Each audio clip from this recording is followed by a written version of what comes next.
ક્યારે તેમની હરકતથી બાજ આવશે.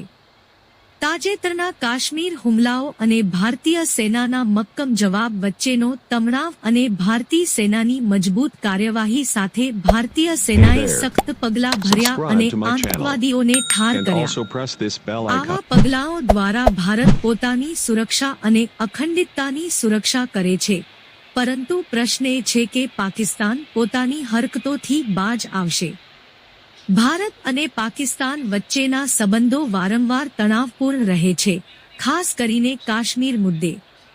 પાકિસ્તાન સતત આતંકવાદીને ટેકો આપવાનો આક્ષેપ ભારત તરફથી થાય છે, જ્યારે પાકિસ્તાન આ આક્ષેપોને નકારતો આવ્યો છે.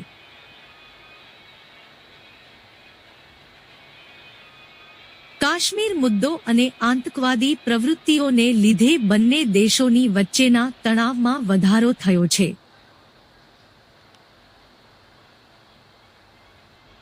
મોટા ભાગે આતંકી હુમલા અને તેના પછીના ભારતીય જવાબો પાકિસ્તાન માટે રાજનૈતિક રીતે સંવેદનશીલ મુદ્દો બની જાય છે.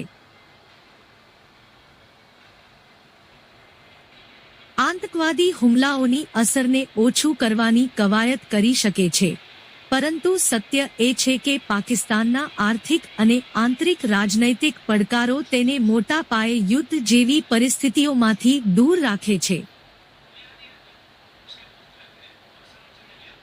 એકંદરે પાકિસ્તાન માટે આર્થિક અને આંતરિક સમસ્યાઓ વધુ મહત્વની હોય છે.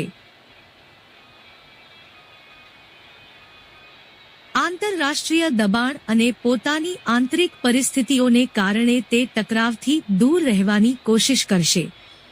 તથાપિ કાશ્મીરના મુદ્દે વૈચારિક અને રાજનૈતિક બિંદુઓને કારણે પાકિસ્તાન પોતાના સમર્થનનો આભાસ જાળવશે. આમ પાકિસ્તાનની હકીકતને ધ્યાનમાં લઈને તે દરેક સમયે પૂર્ણજોરમાર્કી યુદ્ધ માટે આગળ આવશે તે શક્ય નથી, પરંતુ આતંકવાદી ગતિવિધિઓમાં તેના પરોક્ષ સમર્થનને નકારી શકાયું નથી.